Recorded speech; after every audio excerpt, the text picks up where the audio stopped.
So at this year's Xbox Game Showcase, Bethesda Game Studios showed up big, finally releasing the official trailer for Starfield Shattered Space. This DLC has been a long time coming, especially since Starfield has yet to receive any proper downloadable content, aside from bug fixes, quality of life updates, and now creations. But on top of this trailer, they also revealed a bunch of other information, added new content to the game, and yes, even released the Starfield Creation Kit. There was a lot to get through in this video, so let's get right into it. So first up, in the official trailer for Shattered Space, we get our first glimpse of the upcoming DLC. Though no release date was included, outside of it just coming in 2024, they describe the DLC as follows. Quote, "A mysterious power stirs in the city of Dazra on House Va'ruun's hidden home world. Investigate a frightening cosmic threat, explore a new planet, and find unique weapons, spacesuits, and gear in this all-new adventure. The religious zealots that make up this clandestine faction are known only by their dangerous reputation. When a distress signal originating from a derelict star station leads you on a path to a Va'ruun Kai, you'll begin to uncover the secrets surrounding the followers of the Great Serpent, explore a new location, take on new enemies, and experience the story of House Va'ruun." As we all knew already, the DLC revolves heavily around House Va'ruun, who were very quiet in the base game, which was surprising, especially because there is a literal trait called Serpent's Embrace that is actually related to the faction. It's hard to describe exactly what's going on in the trailer, but there's a star station with bodies floating everywhere, a strange, organic, almost breathing material, mention of the Great Serpent, a mysterious light, and even a transparent creature who attacks the player and forces an escape. In the following scenes, things are amped up even more. We see what seems to be the planet on which Va'ruun is located, and judging by the aforementioned descriptions, it feels that a large portion of the DLC will be based on this planet. And I am very happy with this, because let's be real, it looks stunning. I love the eeriness, lighting, and the use of color especially, and that tone is carried throughout the whole trailer, particularly in the base itself. The narrating voice seems to imply that the player is actually trespassing and that their fate will be decided by the Great Serpent. It all sounds equal parts weird and exciting to me. I am especially interested to learn more about their worship of the Great Serpent, the mysterious item which seemingly is being offered up as a gift or sacrifice, the purpose of the machine or possibly weapon which is firing up, and also why the player character is also seen as transparent and almost ghostly at one point, just like with the aforementioned creature and other enemies in this trailer. It also feels like House Va'ruun is building an army of Lunar Robotics Model A robots, and perhaps they'll be involved in a climactic battle in some way. As for other noteworthy things, we see another mysterious machine looking like a centrifuge, a lot of alien creatures, a portal which the player character looks to be entering, a weird segment of a space or reality where the player is floating, and finally, a large room which houses a lot of tubes or pods, which to be honest is very reminiscent of that vault scene from the Fallout TV show. The trailer then switches gears a bit and we see some general information about the DLC. As we all know, Shattered Space is included in the digital premium and also collector's editions of the game, which now also provide 1,000 creation credits, but more on that in a second. We don't yet know the standalone price of the DLC. What's also noteworthy here is that BGS is still describing Shattered Space as Starfield's first story expansion. This feels like to me that there is more DLC to come and that Shattered Space is not a one and done thing, which is good to see. Hopefully we do actually see a second and perhaps third story DLC. Then we learn more about the new content which is in fact available right now in the game. Specifically, this new content contains a quest revolving around the Trackers Alliance, new locations, and even new gear which looks pretty tasty, especially this heavy weapon which is clearly dealing some serious damage. There are even bounty hunting quests as well, letting you live out your bounty hunting dreams. I'll go into more detail about this content in a moment. And then let's talk about the new custom content, i.e. creations. As we all expected would happen eventually, just like with Skyrim, Starfield now has creations, which are essentially BGS's new form of paid mods. I've covered this system in a video with Skyrim in the past, which operates very similarly, but BGS describes the system as follows. From subtle tweaks to ambitious adventures, community-made creations have brought hours upon hours of fresh experiences to Bethesda Game Studios games.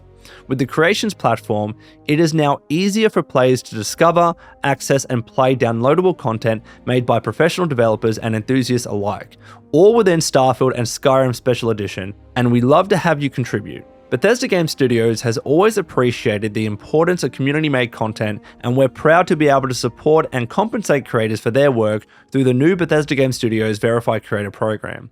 If you apply and are admitted into the program, in addition to the ability to upload creations you can share with the community for free, as a verified creator, you can also put out your creations for sale in the creations menu and receive a royalty from each creation sold. So instead of modders being paid a one-off fee like contractors to develop official mods for Bethesda Game Studios games, modders instead sign up, develop creations, and sell them on the platform to receive a royalty.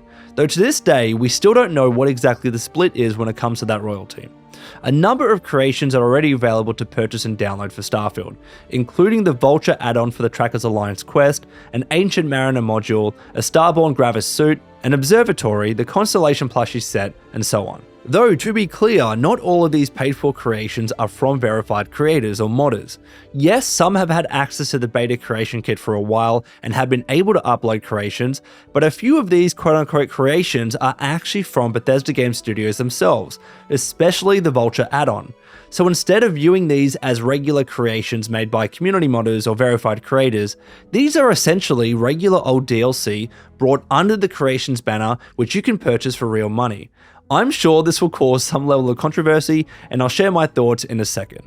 And finally, the official trailer makes mention of the Starfield creation kit. In fact, it's out today, with a Steam page to boot that describes it as such. Quote, "The creation kit is a free downloadable editor that allows you to make creations for Starfield and then share them with other players across BethesdaNet.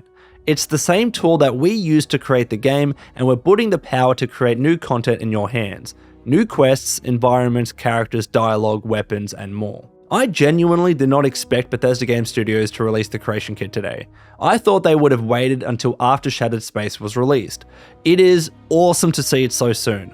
I especially love how they effectively shadow dropped this thing, and modders now have the tools necessary to start making the best mods possible for the game. I've said this so many times, but modding in Starfield has so much bloody potential, and that journey properly begins today. It will likely be weeks if not months until we start seeing some of the more complex mods for the game, but let's see what the modding community starts to cook up. Also, as an aside, it's been revealed today that the new storage limit for Starfield mods on Xbox is now 100 gigabytes, which is much higher than what it is for Fallout 4 and Skyrim, which too is amazing to see. So now let's go into more detail about today's update. Bethesda Game Studios also released a June update video which covers all of the content released in the June update. With the Trackers Alliance, they mention how the new questline expands upon the group and also adds new quests with the player character acting as a bounty hunter.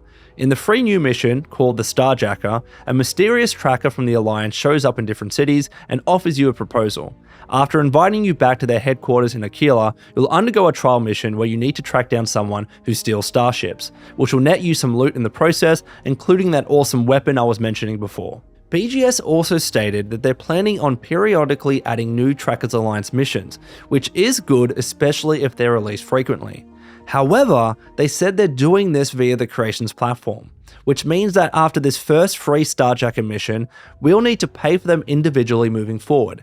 This is exactly what the Vulture add-on or creation is, and it costs 700 creations credits to purchase.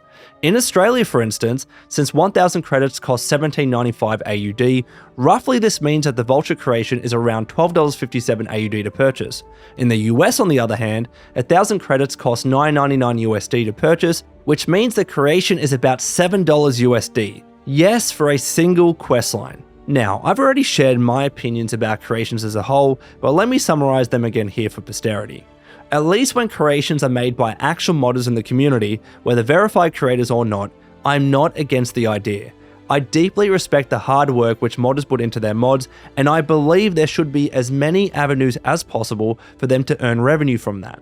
Not only do they deserve it, but this system might actually lead to more of them being able to do this full time, which will only mean better mods for us. Plus, it would be pretty hypocritical of me as a YouTuber to criticize the ability of other creators to make money from their work. However, where I potentially find issue with this creation system is both in the prices and also the fact that BGS themselves are releasing DLC effectively disguised as creations. The prices for credits are definitely on the expensive side, and I would like to see them cheaper. The cost to purchase the additional Trackers Alliance quests in particular is pretty high at $7 USD a pop, especially when you compare that to the base price of the game, and these costs will add up quickly.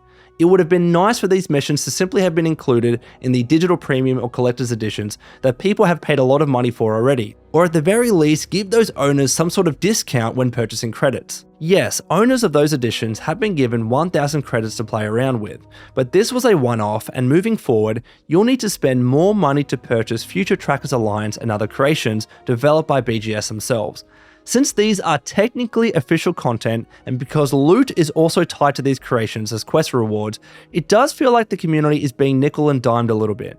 To be honest, a one-off season's pass like with Fallout 4 probably would have been cheaper overall, especially when we don't know if future story DLC like Shattered Space will be included in the premium and consolation editions or not. I might make a separate video about this week, but in the meantime, let me know your thoughts in the comments below. But moving on to more positive things, in the June update video, BGS outlined how the new bounty scanner system works. As you walk along, you can use your scanner to look at characters and see if they have an active bounty on them. Your scanner would tell you the bounty amount and even what the person has done to attract the bounty, like committing robotic manslaughter, smuggling, stalking, and so on.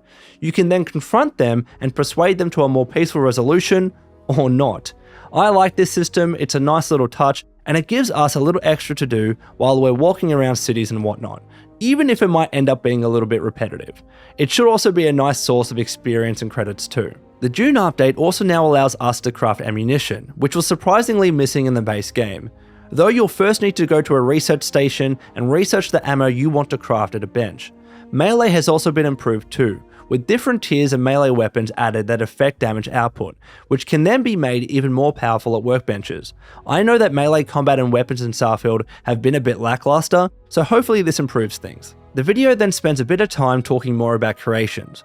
I've already given you the lowdown about these, but essentially BGS just reiterates how the system works. They even interviewed some verified creators who shed light on some of the creations they're working on for the game, including companions, weapons, spaceship homes, questlines, and more. And finally, Bethesda Game Studios released a full set of patch notes for the June update, titled Update 1.12.30.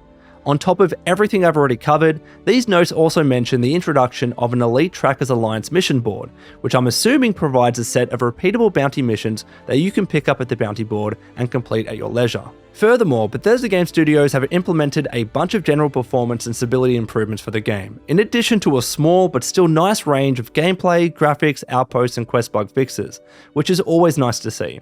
For instance, they address issues where guards gave up their chase too easily, where visited space locations appeared undiscovered, where objects became hidden where they should be visible, and so on. They also removed the fast travel to ship button from screens where it could not be utilized, and quest trackers should now highlight the correct NAT station when traveling to the lodge in New Atlantis. And that is everything you need to know about today's announcements and updates for Starfield. Overall, I'm definitely excited for Shattered Space. It's great to see the creation kit out, and it's also nice to get some new content today. Though I still do have some reservations, in particular when it comes to the price of creations, and also how Bethesda Game Studios is effectively releasing DLC as creations alongside creations from modders and verified creators. But let me know what you think in the comments below, and until next time, this has been the Lone Vault Wanderer. Please take care of yourselves, and would you kindly keep fighting the good fight.